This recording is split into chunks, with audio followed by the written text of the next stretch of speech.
नमस्कार, आप सभी का मेरे चैनल पर स्वागत करती हूँ। पिछले वीडियो में हमने 11वीं कक्षा पाठ 8 तसक पढ़ना प्रारंभ किया था। अगर आपने वो पाठ मिस कर दिया है तो इस आई बटन को आप प्रेस करें, आपको पाठ मिल जाएगा। अब हम इसका बचा हुआ पाठ पढ़ना प्रारंभ करेंगे, पाठ बी। अभी तक हमने ये देखा था, हमने ये पढ़ा था कि वन को लेकर काफ़ी लोग अपने अपने तरीके से प्रश्न पूछ रहे थे और बड़ दादा उसके जवाब भी दे रहे थे। फिर बड़ दादा ने सभी के समस्याओं को देखते हुए कहा कि चिंता मत करो, जो जीव हैं यानी जो मनुष्य हैं जिन्होंने वन शब्द का प्रयोग किया था वो जब आएंगे तो उनसे ही पूछ लूंगा कि अगर भाई तुम्हें वन पता है तो हमें बता दो, वरना हमारे सामने झूठ मत बोलो। लेकिन वही शिकारी पुनः एक दिन जब आते हैं वन में तो सभी जीव जंतु जो परेशान होते हैं वो उठ जाते हैं और बहुत जोर से ची ची ची कर कर आवाज करने लगते हैं। अब उसके आगे हम पढ़ेंगे फिर क्या होता है। चलिए पढ़ना प्रारंभ करें। बड़े दादा ने बीच में पढ़कर कहा, अरे तुम लोग अधीर क्यों होते हो, यानी इतने विचलित क्यों हो रहे हो, थोड़ा संयम रखो। इन आदमियों के खत्म हो जाने से तुम्हारा फैसला निर्भंग नहीं कहलाएगा। कहते अगर ये आदमी मर गए तो क्या तुम्हें लगता है कि तुम्हें सब कुछ पता चल जाएगा? तुम्हें क्या तुम्हारी समस्या का, तुम्हारे प्रश्न का तुम्हें जवाब मिल जाएगा? थोड़ा रुक जाओ, जरा ठहरो। गुस्से से कहीं ज्ञान हासिल नहीं होता। बट दादा ने बड़ी समझदारी से कहा कि गुस्से में देखो आपा मत खो। गुस्सा करके तुम्हें क्या लगता है कि तुम अपने जवाब को बड़ी आसानी से पा सकोगे? बिल्कुल नहीं, मैं खुद निपटारा किए देता हूँ। ये कहकर बड़ दादा आदमियों के मुखातिब होकर बोले, उनके सामने मुखातिब यानी उनके सामने आकर बोले, भाई आदमियों, तुम भी इन पोली चीजों के मुंह नीचा करके रखो, यानी ये जो जीव जंतु हैं इनके सामने थोड़ा नीचे रहकर रखो, जिससे तुम आग भर कर लाते हो, डरो मत। यह बताओ कि वन क्या है? पर दादा ने कहा, एक बात बताओ कि ये वन जो है ये क्या है? फिर देखिए, जिसकी तुम बात किया करते हो, बताओ वह कहाँ है? आदमियों ने अभय पाकर अपनी सांस में सांस पाई और इसके बाद बंदूकें नीची कर ली और कहा, यह वन ही तो है जहां हम सब हैं। आदमियों ने कहा, अरे भाई, जहां हम खड़े हैं ये वन ही तो है। उनका इतना कहना कि ची ची ची की सवाल पर सवाल होने लगे। जैसे ही आदमियों ने अपने मुंह से निकाला कि अरे भाई यही तो वन है जहां पर हम हैं, तो बाकी जो जीव जंतु थे अब सवालों पे सवाल पूछने लगे। वन यहाँ कहाँ है? कहीं नहीं है। तुम हो, मैं हूँ, वह है। वन फिर हो कहाँ सकता है? यही तो वन है। हम सभी लोगों से तो वन बनता है। तुम झूठे हो, धोखेबाज हो, स्वार्थी हो, खत्म कर दो इनको। ये आवाजें जो है वो लगातार आने लगी। आदमी यह देखकर डर गए, बेचारे भयभीत हो गए। बंदूकें संभालना चाहते थे कि बड़ दादा ने मामला संभाला और पूछा, सुनो आदमियों, तुम झूठे साबित होगे तभी तुम्हें मारा जाएगा। अगर झूठे नहीं हो तो बताओ वन कहाँ है? बड़ दादा ने कहा कि देखो, तुम खामखा यहाँ मारे जाओगे। तुम्हें तो यहाँ झूठा मान लिया जा रहा है। तुम अगर झूठे साबित नहीं होना चाहते हो तो बता दो ना कि वन कहाँ पर है। उन आदमियों में से प्रमुख ने विस्मय से कहा, एक ने कहा, बड़े ही दुखी भाव से कहा कि भय, डर डर से कहा उसने कि भाई देखो, हम जहाँ हैं वही तो वन है। अरे उन्होंने कहा कि हम जहां पर हैं भाई वही तो वन है। फिर आगे देखिए बच्चों क्या होता है। बबूल ने अपने कांटे खड़े करके कहा, पको मत, वह सेमर है, वह सीरस है, वह साल है, वह घास है, और वह हमारे सिंहराज है, वो पानी है, वो धरती है। तुम जिनकी छां में हो वो हमारे बड़दादा है। तब वन कहाँ है? दिखाते क्यों नहीं? तुम हमको धोखा नहीं दे सकते हो। प्रमुख आदमी ने कहा, यह सब कुछ ही तो वन है। जहां पर बबूल ने अपने कांटे को थोड़े से खड़े करके कहा कि अरे तुम वन बोलते हो, ये देखो, ये शीशम है, ये घास है, ये सिंहराज है, ये सब है। अभी बताओ वन कहाँ पर है इस धरती पे? तो प्रमुख आदमी ने कहा, उसमें से कहा कि देखो भाई, यही तो वन है। इस पर गुस्से से भरे हुए कई जानवर ने कहा, बात से बचो नहीं, ठीक ठीक बताओ, नहीं तो तुम्हारी खैर नहीं है।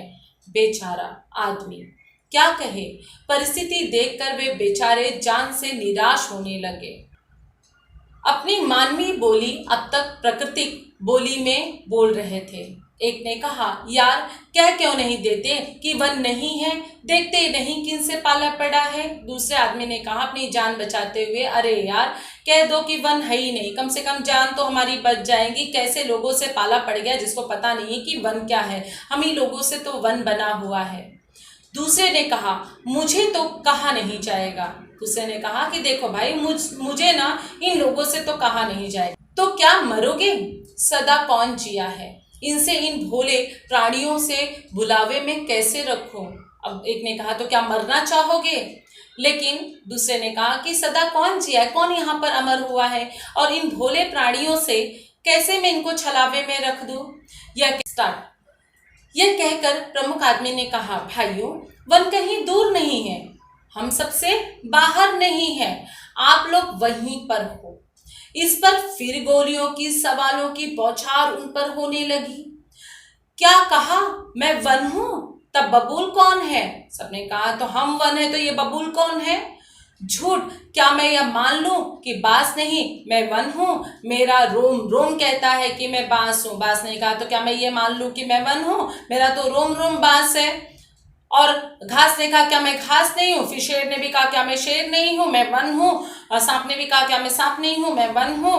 इस भांति ऐसा शोर मचा कि बेचारे आदमियों की तो अक्ल ही गुम हो गई। उन्हें कुछ समझ ही नहीं आ रहा था कि भाई क्या बोले। बड़दादा न हो तो आदमियों का काम क्या हो जाता, वहां पर तमाम हो जाता, मार डालते उसको। उस समय आदमी और बड़दादा में कुछ ऐसी धीमी बातचीत हुई कि वह कौन सुन सका। कहते हैं तभी बड़दादा ने स्थिति को संभालते हुए, वो आदमी जो थे और बड़दादा में आपस में ही बातचीत हो रही थी। देखिए क्या बातचीत होती है। बातचीत के बाद में पुरुष उस विशाल बड़ के वृक्ष के ऊपर चढ़ता दिखाई दिया। वहां दो नए नए पत्तों की जोड़ी खुले आसमान की तरफ मुस्कुराती यानी खुश होकर देख रही थी। आदमी ने उन दोनों को बड़े प्रेम से पुचकारा, सहराया। पुचकारते समय ऐसा मालूम हुआ जैसा मंत्र रूप में उन्हें कोई संदेश दिया है।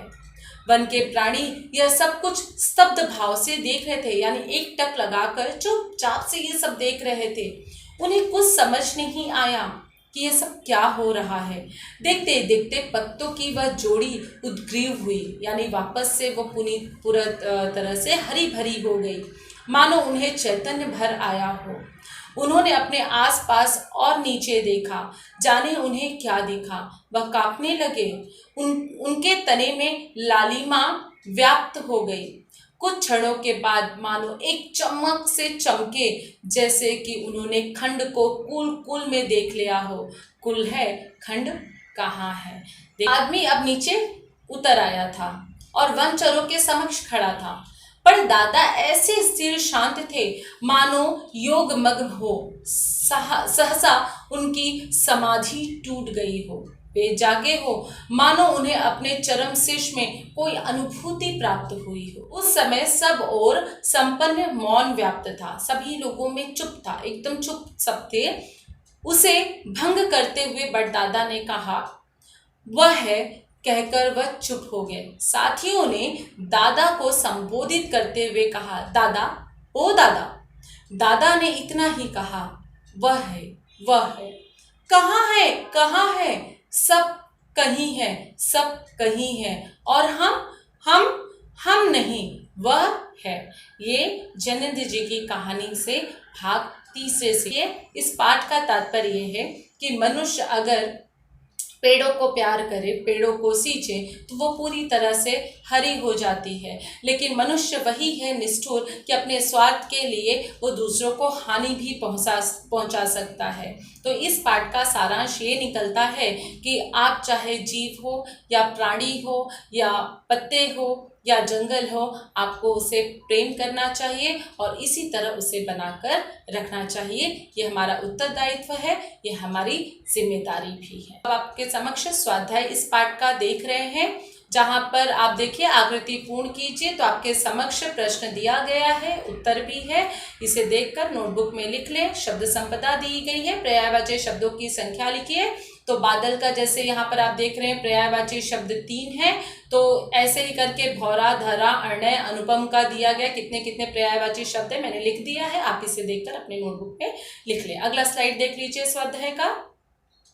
अगला आपके समक्ष है कि कोष्टक में सही विकल्प चुनकर वाक्य फिर से लिखिए कि तो मैंने जो लाल रंग यहाँ पर किया है वो सही उत्तर है, तो इसे देखकर नोटबुक में लिख लीजिएगा। विरुद्धार्थी शब्द भी आपके समक्ष है, शां, कांटे, ऊंचा, पुराने, इसके विरुद्धार्थी शब्द दिए गए हैं, तो इसे भी देखकर बच्चों लिख लीजिएगा। फिर निम्नलिखित शब्दों के लिंग पहचान कर लिखिए, तो ये भी आपके समक्ष प्रस्तुत है। हवा स्त्रीलिंग, बांस पुल्लिंग, वन पुल्लिंग, जगह स्त्रीलिंग, तो ये भी आप लिख लीजिए। फिर संचार पूर्ण कीजिए। बबुल ने अपने कांटे खड़े कहा, जो जो उत्तर उन्होंने दिया। सिंहराज है, तुम जिनकी छां में हो वे हमारे बड़दादा हैं।